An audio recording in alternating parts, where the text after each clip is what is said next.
Pride Toronto come out with a notice, which you texted me this. So I just saw this message that we're about to read out, and then we'll kind of get into what led up to it. So I was just kind of stunned when I first read this. The official statement from Pride Toronto. Today, we made the decision to cancel the remainder of the Pride Parade out of our commitment to ensuring public safety. While we deeply respect and uphold everyone's right to peacefully protest, our utmost priority is the well-being of all participants and spectators.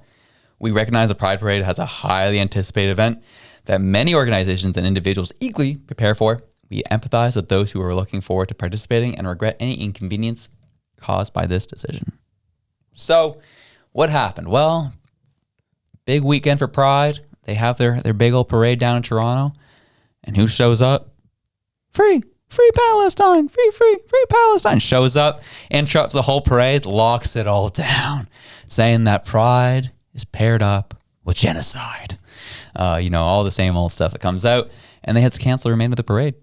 And it was very interesting to see the two ideologies who are like apparently on the same side all of a sudden clash at this. And it was really funny to read the statement and be like, we're not going to say anything negative about it, but it stunk. And so that's kind of what we're seeing here right now is what we've been talking about, the interesting idea of, gay people for Palestine and all this. Well, that finally has come to a halt. And now we're seeing the clash of the two groups in this event. And man, it was interesting to watch. Yeah, honestly, there's been a number of things that I've been seeing about Toronto Pride, honestly. And some of them I realized were conflations from last year's Pride too, because last year's Pride, they actually had like full-on old dudes out there with their junk out, waving it, gyrating at the public. And like there's a video of it, like going down like Dundas Street, and you're just like, wow, that's actually that's indecent exposure right there on camera, like there. And like all the comments being like, I can't believe this is Toronto, I can't believe this is Canada, like how is this okay? And so they had already been in hot water about that from last year, and now this year with the Free Palestine protests causing massive gridlock to the point where you had like public safety offices going, we need to do something about this before this becomes a concern. We can't get ambulances, fire trucks, and things like that through. Yeah. And like you said, though, the ideologies behind it too, because it's like, yeah, homosexuals for Hamas. Like, what? Like, how is that a thing? Like, you don't understand. Like, anyway. Yeah. It's interesting for sure that this is the Canada that we live in. Yeah, well, there's a photo that I can't seem to pull up right now, but it was one that really kind of summed it all up. Was obviously the group, protesting for Palestine. Then you just had a naked old guy walking by with them. Yeah, that sums it up right about there. Yeah. Yeah. And you wonder why people are going far right. Yeah. Like, because everybody's looking at this going, this is ludicrous. Like this like naked old person with a puppy mask on that looks like, a perverted Paw Patrol, like next to like people actively supporting terrorists. And you're like, what? How is this Canada? And they're like, far right is taking over the country. It's like common sense is taking over the country because clearly there's none to be found here. Yeah, absolutely.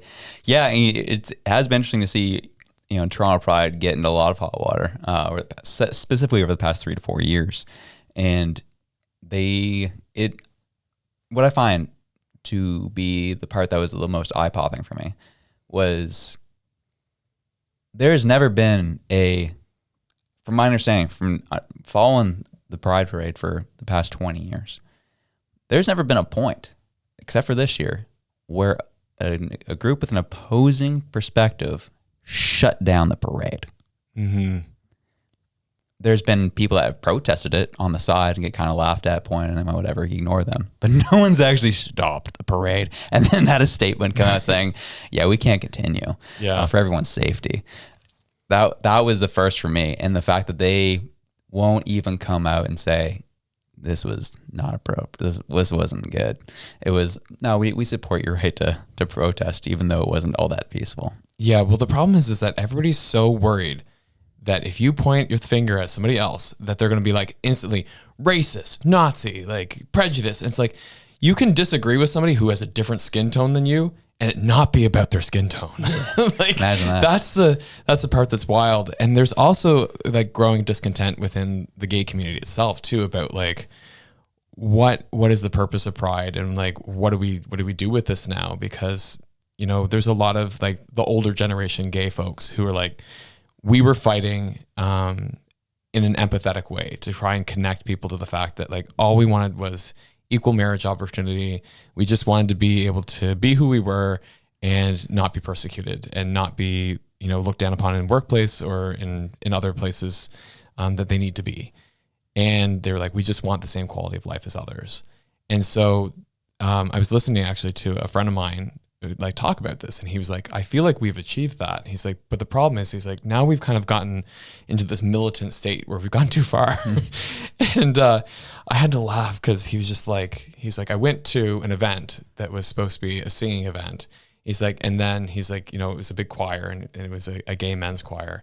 And he was like, when I was there, he's like, it was great. He's like, but then all of a sudden, he's like, they just like change over to this other song, and this guy just starts like stripping in front of the whole thing. And he's like, the gays, man, they've gone too far. We need to roll back some of those rights. I was like, what? I was like, only you can say this because you're in the gay community. But like, I was like, that's far right hate right there, man. I was like, that'd get you canceled in an instant. He's like, I don't know. He's like, just why? He's like, I went there to go hear my friends sing. He's like, why does everything have to be like hypersexualized? And I think that's what's happening, is that people like, and I think that's actually creating more homophobia right now. It's actually pulling people from the cause.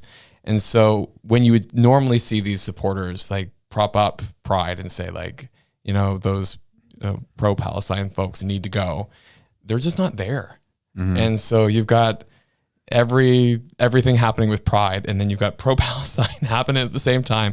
And the rest of the moderate folks are just kind of standing back and like, let's see what happens. What's your bet? Like, Yeah. You know what I mean? So yeah, everybody else is just kind of checked out, and this is what you get. Absolutely. Well, it's extremists have taken over the circle, period, on both sides of everything at this point, and all sides of everything at this point. I was had multiple. Sorry, there was I lied at the beginning of the show. There was one conversation I had at the barbecue today, but it was about hyperpartisanship and how it's like I should be free to and open to criticize all parties. Yeah. And what they stand. Like I can't be canceled by my liberal friends for criticizing Trudeau and the Liberals. I also shouldn't be canceled by my conservative friends for criticizing Poilievre and the Conservatives. Like, it's just the hyperpartisanship is wild. And that's kind of what we're seeing in general. It's like all the normal people, all the causes that have happened, all the normal people have checked out. It's like, we're good.